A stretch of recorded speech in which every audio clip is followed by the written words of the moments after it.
واللہ ورسولہ احق ان یرضوہ۔ صدق اللہ العظیم۔ الصلاة والسلام علیک یا سیدی یا رسول اللہ وعلی آلک واصحابک یا سیدی یا حبیب اللہ۔ رب اشرح لی صدری ویسر لی امری واحلل عقدۃ من لسانی یفقہوا قولی۔ مولاي صل وسلم دائما ابدا على حبيبك خير الخلق كلهم، فإن من جودك الدنيا وضرتها ومن علومك علم اللوح والقلم۔ يا رب بالمصطفى بلغ مقاصدنا واغفر لنا ما مضى يا واسع الكرم۔ مولاي صل وسلم دائما ابدا على حبيبك خير الخلق كلهم۔ اللہ رب العزت کے فضل اور احسان سے ہم ہفتہ وار درس قرآن مجید کے اندر حاضر ہیں۔ اللہ تعالی ہم سب کی حاضری اپنی بارگاہ میں قبول و منظور فرمائے۔ آج کا ہمارا یہ درس ایک خاص موضوع پر ہوگا، اور موضوع آج ہوگا جلال مصطفیٰ صلی اللہ علیہ وآلہ وسلم۔ حضور علیہ الصلوۃ والسلام کے جمال کا ذکر ہم سنتے ہیں، سناتے ہیں۔ آپ علیہ الصلوۃ والسلام کی رحمت، سخاوت، کرم، اخلاق عالیہ کا تذکرہ بھی ہم کرتے ہیں۔ بے شک اللہ بھی کریم ہے، اللہ کے محبوب صلی اللہ علیہ وآلہ وسلم بھی کریم ہیں، اور اس کرم کے ساتھ کئی مقامات ایسے بھی ہیں جہاں پر حضور اکرم صلی اللہ علیہ وآلہ وسلم نے جلال کا اظہار فرمایا، غصے کا اظہار فرمایا۔ وہ جگہ کون سی ہیں، وہ مقامات کون سے ہیں، ان میں سے چند ایک چیزیں ہم عرض کریں گے۔ اللہ تعالی ہم سب کو عمل کرنے کی توفیق عطا فرمائے۔ حضور علیہ الصلوۃ والسلام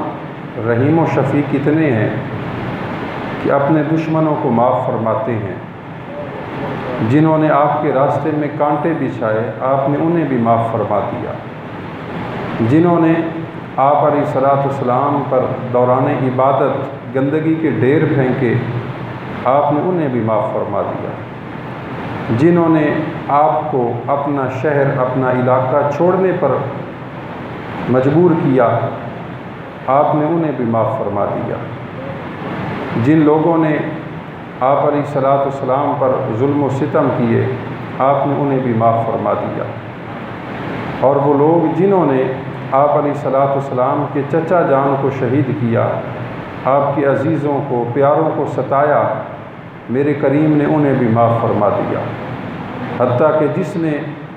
آپ علیہ الصلوۃ والسلام کے چچا جان کا کلیجہ چبایا، کریم آقا نے ان سے بھی درگزر فرمایا۔ لیکن اس سب کرم کے باوجود کئی مقامات ایسے بھی ہیں جہاں پر حضور جلال میں آئے،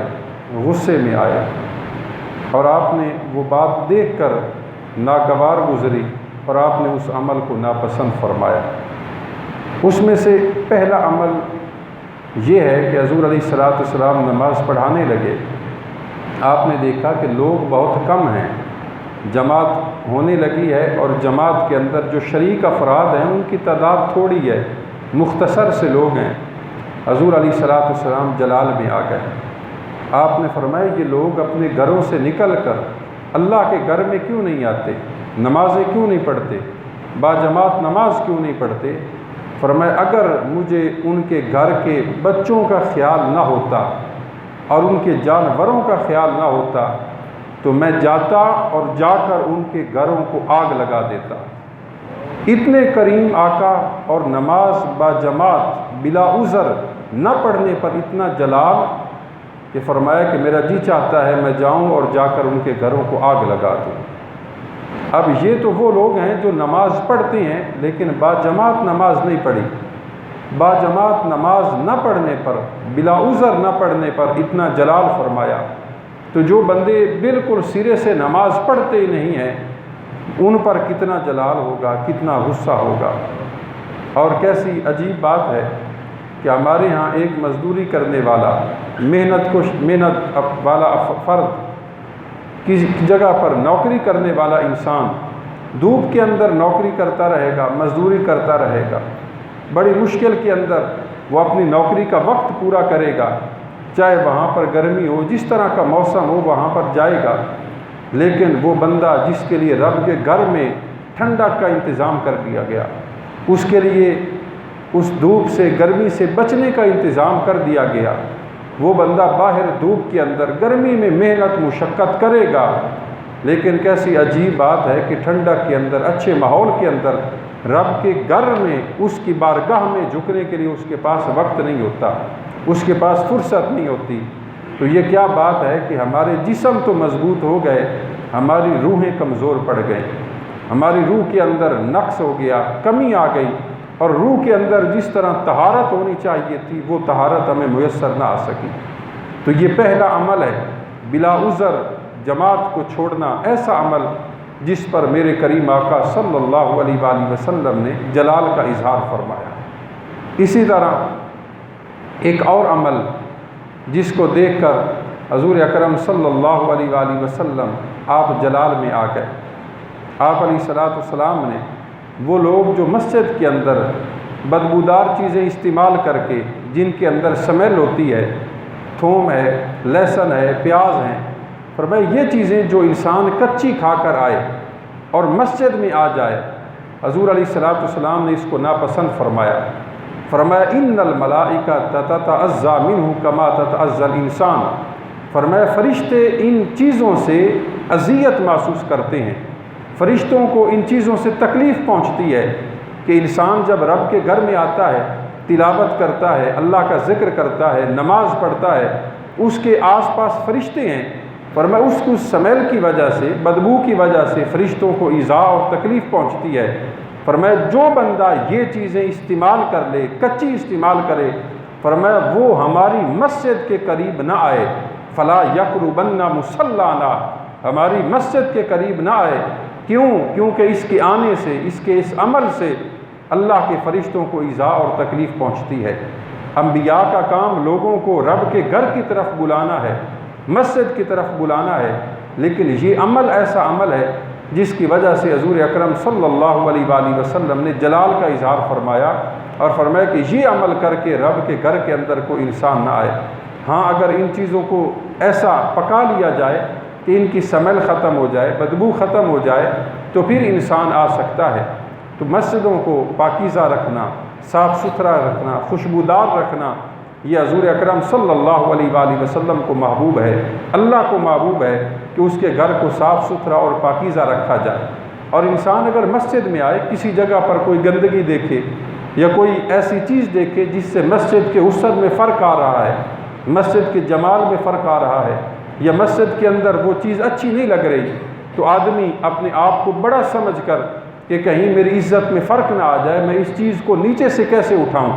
ہم قاری صاحب کو بلائیں گے، انہیں ڈانٹیں گے، اپنی طاقت کے مطابق ان پر زور لگائیں گے، بھئی یہ تم نے کیا کر دیا، اسے اٹھایا کیوں نہیں؟ تو بجائے اس کے کہ ہم ان سے کوئی بات کریں، انسان کے ایمان کا تقاضا یہ ہے کہ خود اس مسجد کے اندر جب کسی بھی تکلیف دہ چیز کو دیکھے، کسی کو بلانے کے بجائے، کسی کو دکھانے کے بجائے خود اپنے ہاتھوں سے اس چیز کو صاف کر دے۔ اور یہ اللہ کا وعدہ ہے کہ جو بندہ رب کے گھر کو صاف کرتا ہے، اللہ اس انسان کے دل کو صاف فرما دیتا ہے،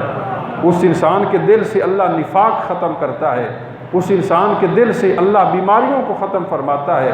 اور اللہ نے یہ حکم اپنے انبیاء کو دیا، فرمایا اے ابراہیم، اے اسماعیل، میرے گھر کو صاف ستھرا کرو، میرے گھر کو صاف اور پاکیزہ رکھو، طاہر رکھو۔ تو یہ عمل ایسا ہے، اللہ کے گھروں کو صاف رکھنا، جو اللہ رب العزت کا پسندیدہ ہے، حضور اکرم صلی اللہ علیہ وآلہ وسلم کا پسندیدہ ہے۔ اور یہ مسجدوں کو صاف نہ رکھنا، یہاں پر بدبو پھیلانا، گندگی پھیلانا، یہ ایسا عمل ہے جس سے میرے کریم آقا صلی اللہ علیہ وآلہ وسلم ناراضی کا آپ نے اظہار فرمایا۔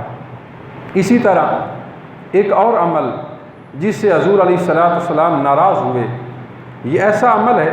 جس کے اندر آج ہر عام و خاص اس کے اندر مبتلا ہے، وہ ہے تصویروں کا بنانا یا بنوانا۔ انسان اپنی تصویر خود بنائے یا کسی سے بنوائے، یہ ایسا عمل ہے جس کو حضور علیہ الصلوۃ والسلام نے پسند نہیں کیا، جلال کا اظہار فرمایا۔ میرے کریم آقا صلی اللہ علیہ وآلہ وسلم گھر میں تشریف لائے، آپ نے دیکھا کہ گھر میں ایک پردہ لٹکا ہوا تھا جس پر جاندار کی تصویریں تھیں۔ وہ پردہ جب حضور علیہ الصلوۃ والسلام نے دیکھا تو آپ نے وہ پردہ دیکھ کر فوری حکم دیا کہ اس پردے کو ہٹا دیا جائے، اتار دیا جائے، اور اتار کر آپ نے فرمایا کہ جس گھر کے اندر کسی جاندار کی تصویر ہوتی ہے اس گھر کے اندر اللہ کی رحمت کے فرشتے داخل نہیں ہوتے، اور فرمایا قیامت کے دن سب سے سخت تر عذاب ان کو ہوگا جو لوگ تصویریں بناتے ہیں، سب سے زیادہ سخت عذاب ان کو ہوگا۔ اور ان سے فرمایا جائے گا، اللہ فرمائے گا کہ یہ تم دنیا کے اندر میری مخلوق کی تصویریں بناتے تھے، آج قیامت کا دن ہے، ان تصویروں کے اندر جان پیدا کرو، ان کے اندر روح پیدا کرو، جب تک جان پیدا نہیں کرو گے تمہیں عذاب دیا جائے گا، عذاب میں مبتلا رکھا جائے گا۔ تو یہ ایسا عمل ہے جس کے اندر آج تقریباً ہر عام و خاص مبتلا ہو چکا ہے، اس سے بچنا مشکل ہو چکا ہے۔ تو انسان کو کوشش اس عمل سے کرنی چاہیے کہ انسان اس عمل سے بچ جائے۔ کئی لوگ ایسے ہوتے ہیں انہوں نے اپنے گھروں کے اندر کئی بزرگان دین کی تصاویر انہیں فریم کروا کر اونچی جگہ پر لٹکایا ہوتا ہے، تو یہ عمل بھی کبھی ہے، یہ عمل بھی ناپسندیدہ ہے، چاہے کوئی کتنا بڑا ولی ہو، بزرگ ہو، شیخ ہو، عالم ہو، محدث ہو، مفسر ہو۔ یہ نہیں کہ شریعت صرف عام لوگوں کے لیے ہے، اللہ کے ولی اس سے مستثنا ہے، ایسا نہیں۔ اللہ کے ولی تو پہلے شریعت کے پابند ہوتے ہیں، علماء اور محدثین اور دیگر لوگ، ان پر شریعت کا نفاذ سب سے زیادہ ہوتا ہے، اور ان سے زیادہ پوچھا جائے گا تو جو بھی جتنا بڑا ہے اس کی تصویر گھر کے اندر لٹکانا، اونچی جگہ پر عزت کے مقام پر رکھنا، یہ عمل سب کو شامل ہے اور یہ عمل بڑا ہی ناپسندیدہ ہے۔ اسی طرح ایک اور عمل جس کو دیکھ کر میرے حبیب علیہ الصلوۃ والسلام نے ناراضگی کا اظہار فرمایا۔ حضور علیہ الصلوۃ والسلام اپنے در اقدس میں، اپنے حجرہ مبارک میں تشریف فرما ہے، کسی بندے نے باہر سے گزرتے ہوئے دروازے میں سے جھانکا، جب جھانکا تو حضور علیہ الصلوۃ والسلام تیر لے کر کھڑے ہو گئے، اور آپ نے فرمایا اگر اس نے اب نظر اندر ڈالی، اب اس نے دوبارہ دیکھا تو میں تیر مار کر اس انسان کی آنکھ کو باہر نکال دوں گا۔ اب اتنے کریم آقا، لیکن کسی نے گھر کے اندر جھانکا تو گھر کے اندر جھانکنے پر اتنے جلال کا اظہار فرمایا کہ کسی کو اجازت نہیں ہے کہ کسی کے گھر کے اندر جھانکے، ان کے اندرونی معاملات میں مداخلت کرے اور دیکھے کہ ان کے گھر میں کیا ہو رہا ہے، کیا کر رہے ہیں۔ حتیٰ کہ حضور علیہ الصلوۃ والسلام نے اپنے ایک صحابی سے فرمایا کہ جب تم دیکھو کہ تمہارے گھر میں کوئی تانک جھانک کر رہا ہے، فرمایا اسے کنکر اٹھا کر اس کے آنکھ پر دے مارو، اگر اس کنکر سے اس کی آنکھ ضائع ہو گئی، فرمایا تم پر کوئی گناہ نہیں ہوگا، کوئی حرج نہیں ہوگا۔ کیوں؟ کیونکہ گناہ اس کا ہے کہ اس نے گھر کے اندر جھانکنے کی کوشش کیوں کی۔ تو آج یہ وبا بھی عام ہے، انسان گزرتا ہے، اس کی توجہ کہیں پر ہے، اس کی نگاہیں کہیں پر ہوتی ہیں، اور گلی سے گزرتے ہوئے دائیں بائیں گھروں کے اندر جھانکنا، دیکھنا، یہ عمل اللہ رب العزت اور حضور اکرم صلی اللہ علیہ وآلہ وسلم کا ناپسندیدہ عمل ہے کہ کسی کو اجازت نہیں ہے کہ کسی کے گھر کے اندر جھانکے۔ اور یہ عمل تو وہ لوگ ہیں جو خود جھانکنے کی کوشش کرتے ہیں، اور کچھ ایسے بھی لوگ ہیں افسوس کے ساتھ کہ وہ خود اپنے گھر والوں کو بنا سنگار ان کا کر کے انہیں اپنے ساتھ بٹھا کر ایک پیس کے طور پر باہر لے جاتے ہیں کہ لوگ انہیں دیکھیں اور تعریف کریں۔ تو حضور علیہ الصلوۃ والسلام تو اتنے غیرت مند ہیں کہ آپ نے کسی کے گھر میں دیکھنے پر اتنے جلال کا اظہار فرمایا، تو اس سے اگلا کبھی عمل، بدترین عمل اور ناپسندیدہ عمل کیا ہے کہ انسان اپنے گھر والوں کو ساتھ بٹھا کر لوگوں کو انہیں دکھاتا پھرے، یہ عمل بھی ناپسندیدہ ہے۔ اگر گھر سے باہر لے کر کے نکلنا ہے تو شرعی پردہ کے اندر انہیں لے جائے تاکہ کسی کی بری نگاہ ان کے گھر والوں پر نہ پڑ سکے۔ آج کے دور کے اندر افسوس یہ ہے کہ ہماری وہ مائیں بہنیں جنہیں اللہ رب العزت نے انہیں حیا کی چادر عطا فرمائی تھی اور انہیں پردہ عطا فرمایا تھا، آج وہ اس چادر کو اپنے لیے بوجھ سمجھنے لگی ہیں، آج وہ اس پردے کو اپنے لیے بوجھ سمجھتی ہیں کہ ہمیں گرمی لگتی ہے، اور ہمیں یہ اچھا نہیں لگتا، یہ فیشن نہیں ہے، اور لوگ ہمیں دقیانوسی کہیں گے، پرانے زمانے کا فرد کہیں گے، یہ ساری چیزیں لوگوں کے ڈر سے ان کو چھوڑ دینا اور لوگوں کے خوف سے اس کو ترک کر دینا یہ اچھا عمل نہیں ہے۔ اللہ رب العزت نے خود فرمایا واللہ ورسولہ احق ان یرضوہ، اللہ کا حق ہے، اللہ کے رسول کا حق ہے کہ ان کی رضا کا خیال رکھا جائے۔ دنیا کو چھوڑ دو کہ دنیا کیا کہتی ہے، دنیا کس عمل کے اندر راضی ہوتی ہے، کس عمل سے ناراض ہوتی ہے۔ اس رب نے جس نے تمہیں پیدا کیا ہے اس کی رضا کو تلاش کرو، اس کی خوشی کو تلاش کرو۔ جس رب نے تم پر نعمتوں کی بچھاڑ کر دی اور تمہیں ان گنت نعمتیں عطا فرما دی، اس رب کی رضا کو تلاش کرو، اس کی ناپسندیدگی سے، اس کے جلال سے بچنے کی کوشش کرو۔ تو ہماری مائیں، بہنیں، بیٹیاں، انہیں یہ دیکھنا چاہیے کہ ہم اس عمل کی وجہ سے، پردے کو برا سمجھنے کی وجہ سے کہیں اللہ کی ناراضگی کا شکار تو نہیں ہو رہی، اور کہیں ہم رب کے غضب کو، اس کے عذاب کو دعوت تو نہیں دے رہی۔ تو یہ عمل بھی ایسا ہے جس سے حضور علیہ الصلوۃ والسلام نے برات کا اظہار فرمایا، ناراضگی کا اظہار فرمایا۔ اسی طرح ایک اور عمل جس کو حضور علیہ الصلوۃ والسلام نے ناپسند فرمایا، فرمایا من سب اصحابی فعلیہ لعنت اللہ والملائکۃ والناس اجمعین، فرمایا جس بندے نے میرے صحابی پر سب و شتم کیا، میرے کسی صحابی کو برا کہا اور میرے صحابی پر اپنی زبان دراز کی، زبان تان دراز کی، ان کے بارے میں نازیبا کلمات کہے، الفاظ کہے، فرمایا اس بندے پر اللہ کی لعنت ہو، اس بندے پر تمام فرشتوں کی لعنت ہو، اور اس بندے پر لعنت کرنے والے پر پوری انسانیت کی لعنت ہو۔ تو حضور علیہ الصلوۃ والسلام نے اپنے صحابہ پر ایسے جلال کا اظہار فرمایا کہ جو میرے صحابہ پر اپنی زبان تان کو دراز کرتا ہے، انہیں برا بھلا کہتا ہے، اس سے میں بھی بری ہوں، میں بھی اس سے ناراض ہوں، اس پر اللہ کی بھی لعنت ہے، فرشتوں کی بھی لعنت ہے، اور تمام کے تمام انسانوں کی بھی لعنت ہے۔ تو جتنے بھی صحابی ہیں ہم سب کا دل سے احترام کرتے ہیں، اکرام کرتے ہیں۔ جو صحابہ کے آپس کے اندر معاملات ہیں، ان کے مشاجرات ہیں، ہمیں حکم ہے کہ ہم اس میں خاموشی اختیار کریں، ہم فریق نہ بنیں کہ فلاں نے غلط کیا، فلاں نے صحیح کر دیا، اور ایک ترازو لے کر انہیں تولنے کی کوشش نہ کریں، اور وہ ترازو لے کر ہم کسی صحابی کے بارے میں ان کی شان میں تنقیص نہ کریں، تحقیر نہ کریں، بلکہ اصحابی کلہم عدول، سارے کے سارے صحابہ عادل ہیں، سارے کے سارے صحابہ ہمارے سروں کے تاج ہیں۔ ساری دنیا کے انسان اور ساری دنیا کے ولی مل جائیں، کسی عام ادنا صحابی کی شان اور مقام اور مرتبے تک وہ سارے ولی نہیں پہنچ سکتے، تو کہاں پر اولیاء کی شان، اور وہاں سے آگے ایک صحابی، عام ادنا صحابی کی شان کی ابتدا ہے اور آغاز ہے۔ لہٰذا کوئی بھی صحابی ہے، اس کے بارے میں جو بندہ بری بات کہتا ہے، حضور علیہ الصلوۃ والسلام اس کی اس بری بات سے ناراض ہوتے ہیں، جلال کا اظہار فرماتے ہیں۔ اسی طرح ایک اور عمل جس کو دیکھ کر میرے کریم لچوال آقا صلی اللہ علیہ وآلہ وسلم ناراض ہوئے، آپ نے جلال کا اظہار فرمایا۔ آپ نے دیکھا کچھ لوگوں کے کہ وہ لوگ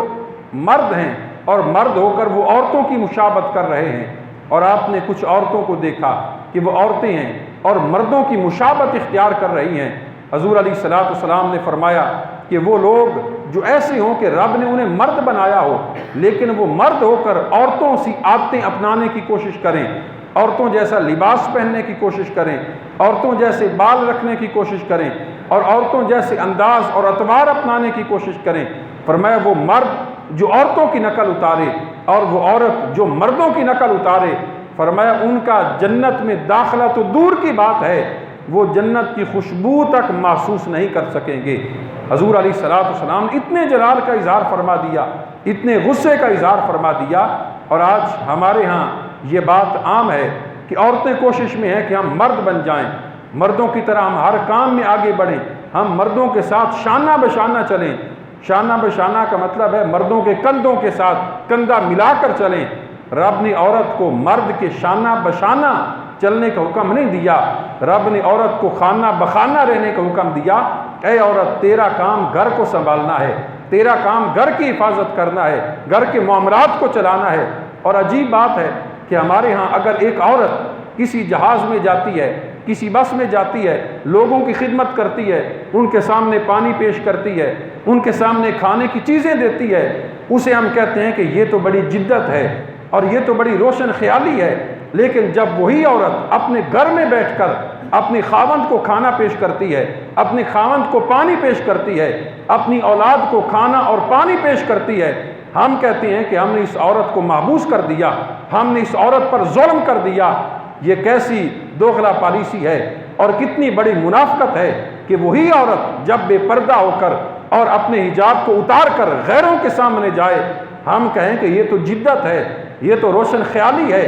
اور جب وہی خاتون اپنے گھر میں رہ کر عزت کے ساتھ، احترام کے ساتھ اپنی خاوند کی خدمت کرے، اپنی اولاد کی خدمت کرے، اپنے سسرال کی خدمت کرے، بڑوں کی خدمت کرے، ہم کہتے ہیں یہ تو ہم نے ظلم کر دیا۔ یہ بات حضور علیہ السلام نے صدیوں پہلے بتا دی۔ آپ نے فرمایا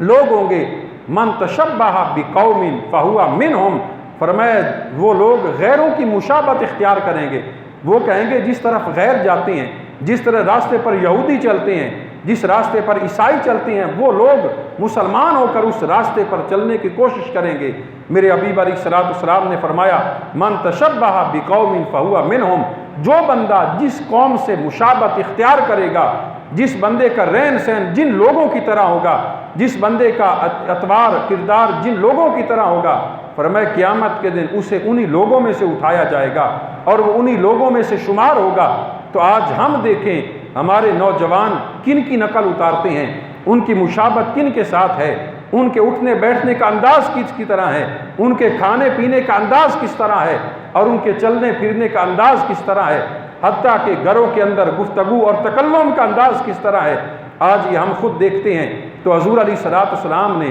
ایک مسلمان کو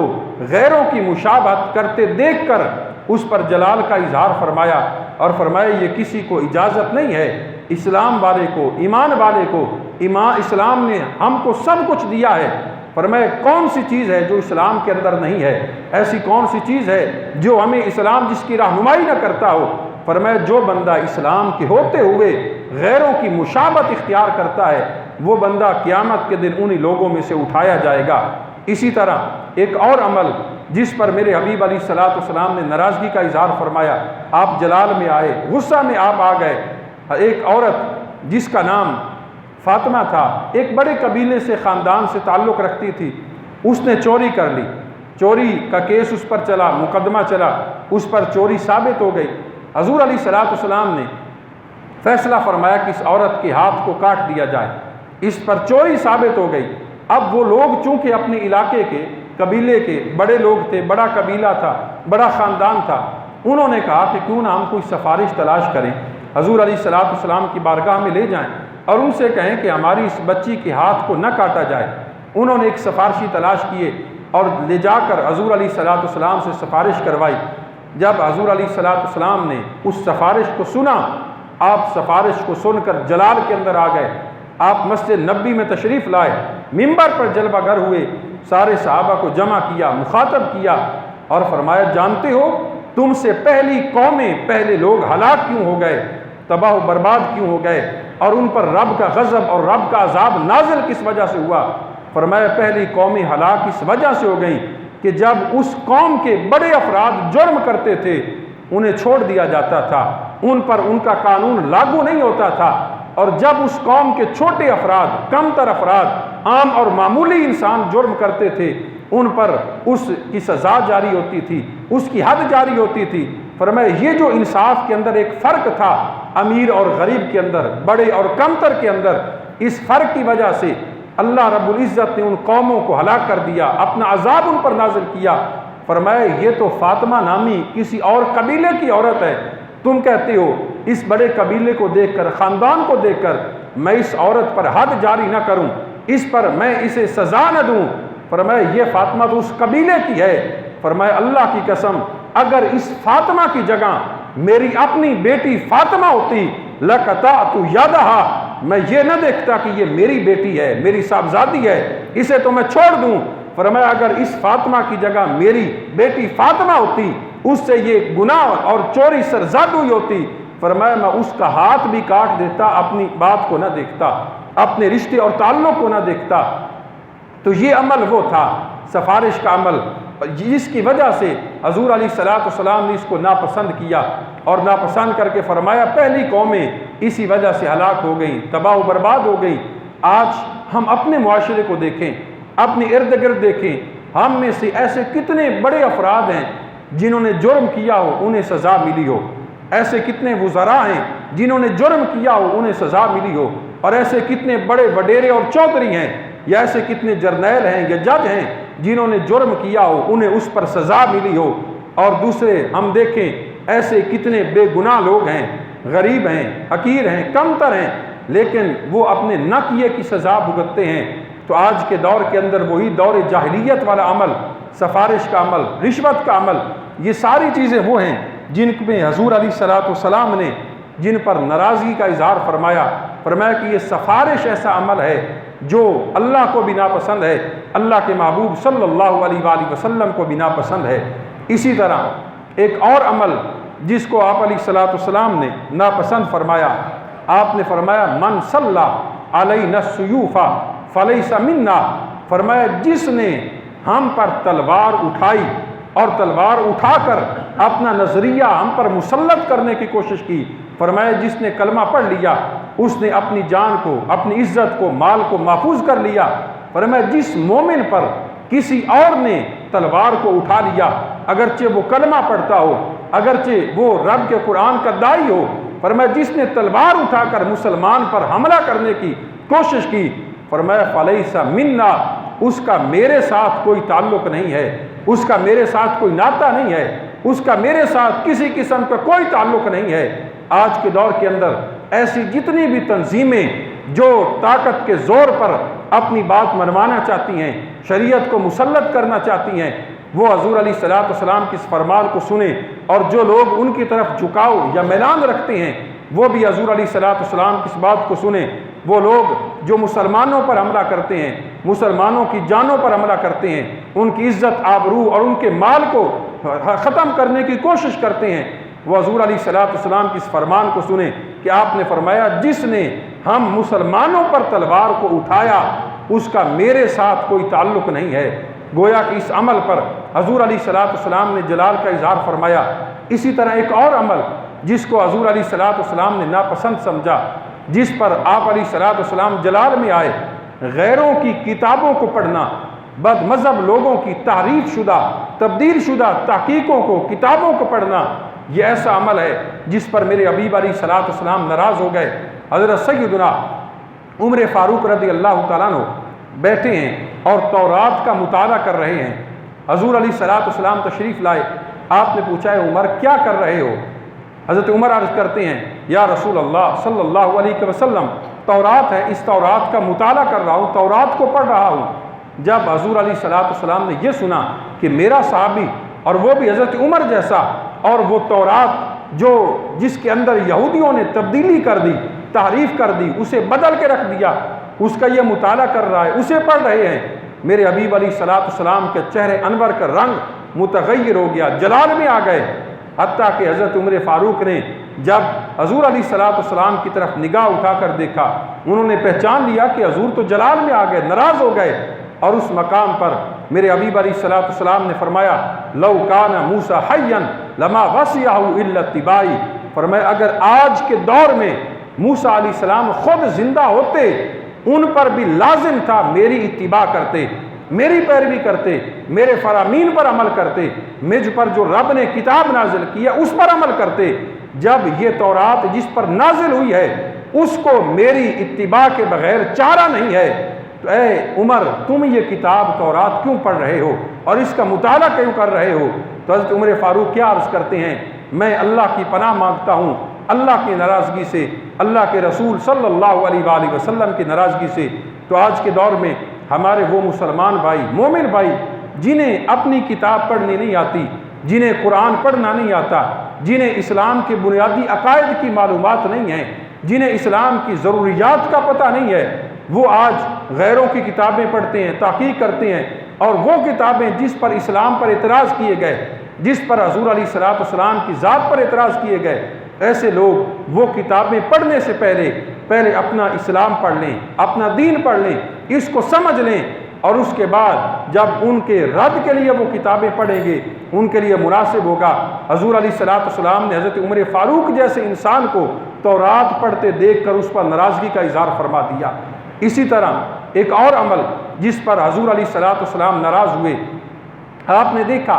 آپ کے سامنے ایک بندہ اپنے بائیں ہاتھ سے کھانا کھا رہا ہے۔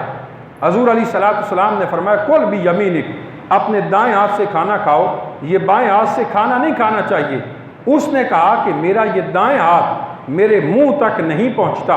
اس نے عذرائے مزاح کہا، اس نے تفنن کے طور پر حضور علیہ السلام کی بات کو نہ ماننے کے طور پر وہ اٹھا تو سکتا تھا، اس کا ہاتھ صحیح تھا، سلامت تھا، وہ اس ہاتھ سے کھانا کھا سکتا تھا، لیکن حضور علیہ السلام کی بات کو نظر انداز کرتے ہوئے، بات کو نہ مانتے ہوئے اس نے کہا کہ میرا تو یہ ہاتھ منہ تک نہیں پہنچتا۔ تو حضور علیہ السلام نے فرمایا اچھا اگر ایسا ہے تو ایسا ہی ہو جا، جیسا تو کہتا ہے ویسا ہی ہو جا۔ حضور علیہ السلام کی زبان اقدس سے یہ لفظ نکلے، اس کے بعد وہ انسان کبھی بھی پوری زندگی اپنے دائیں ہاتھ کو اپنے منہ تک نہیں لا سکا۔ اس پر رب نے ایسا عذاب نازل کر دیا اور حضور علیہ السلام کی دعا کو ایسی قبولیت عطا فرمائی، ایسا شرف بخشا کہ وہ کوشش کے باوجود بھی اپنے دائیں ہاتھ کو اپنے منہ تک نہیں لے جا سکتا تھا۔ الغرض ایسی درجنوں اور مثالیں ہیں جس پر حضور علیہ السلام ناراض ہوئے، غصے کا، جلال کا اظہار فرمایا۔ ہمارے لیے درس یہ ہے، ہمارے لیے سبق یہ ہے کہ جن باتوں سے حضور علیہ السلام ناراض ہوئے، ہم نے اس کریم آقا کا کلمہ پڑھا ہے، ہم ان کے امتی ہیں، ان کے ماننے والے ہیں، ان کی شفاعت کے امیدوار ہیں اور ان کے حوض کوثر سے پانی کے طلبگار ہیں۔ تو ہمیں چاہیے کہ جس بات سے حضور علیہ السلام ناراض ہوئے ان کو چھوڑ دیں، ہم دنیا کی خوشی کو، ناراضی کو اور دنیا کی محبت کو اور ان چیزوں کو نہ دیکھیں، ہم نے رب کو جواب دینا ہے، اس کی بارگاہ میں جانا ہے۔ اسی طرح ایک اور عمل کہ غیروں کی طرف بدنگاہی کرنا، بری نظر سے دیکھنا۔ حضور علیہ السلام نے حضرت علی المرتضیٰ رضی اللہ تعالیٰ عنہ آپ کو فرمایا کہ اے علی اگر کسی پر نظر پڑ بھی جائے غیر محرم عورت پر تو پہلی نظر معاف ہے، جو غلطی سے پڑی، جو بے توجہ سے پڑ گئی، بغیر ارادے بغیر نیت کے پڑ گئی، فرمایا وہ تو معاف ہے،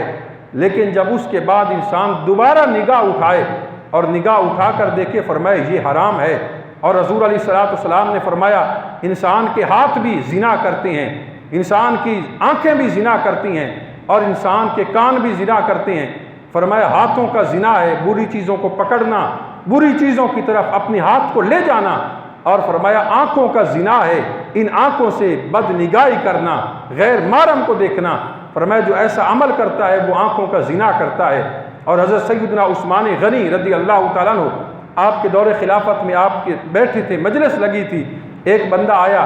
آپ نے اسے دیکھ کر کہا کہ کئی لوگ ایسے ہیں کہ یترشح من اعینہم الزنا، کہ ان کی آنکھوں سے زنا ٹپکتا ہے، ان کی آنکھوں سے زنا محسوس ہوتا ہے۔ اس بندے نے کہا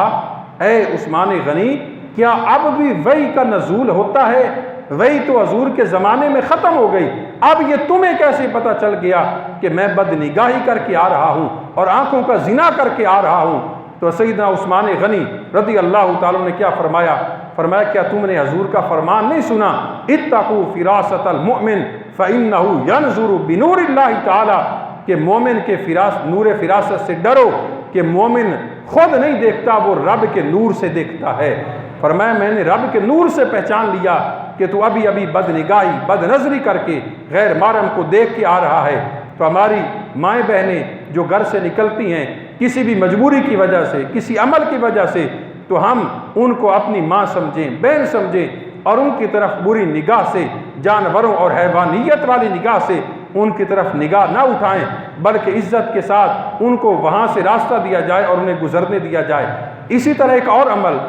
جس کو حضور علیہ السلام نے ناپسند کیا وہ غیبت ہے، اور غیبت ایسا عمل ہے جس کو اللہ رب العزت نے اپنے پاک کلام میں فرمایا کہ یہ اپنے بھائی کے گوشت کھانے کے مترادف ہے۔ جو بندہ کسی کی غیبت کرتا ہے وہ ایسے ہے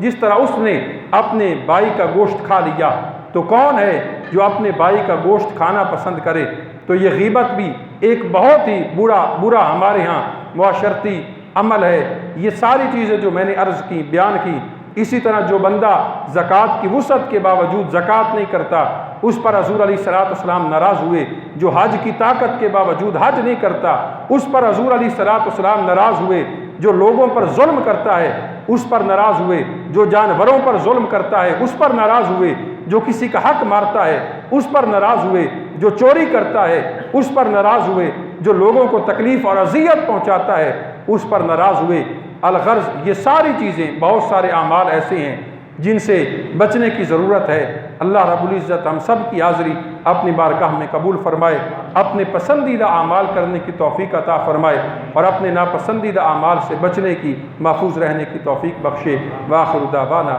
ان الحمد للہ رب العالمین. الحمد للہ رب العالمین والعاقبۃ للمتقین والصلاة والسلام على رسوله النبي الأمي الكريم وعلى آله وأصحابه أجمعين. ربنا لا تؤاخذنا إن نسينا أو أخطأنا ربنا ولا تحمل علينا إصرا كما حملته على الذين من قبلنا ربنا ولا تحملنا ما لا طاقة لنا به واعف عنا واغفر لنا وارحمنا أنت مولانا فانصرنا على القوم الكافرين. وصلی اللہ تعالی علی رسول خیر خلق محمد وعلی آلہ واصحابہ واہل بیتہ اجمعین برحمتک یا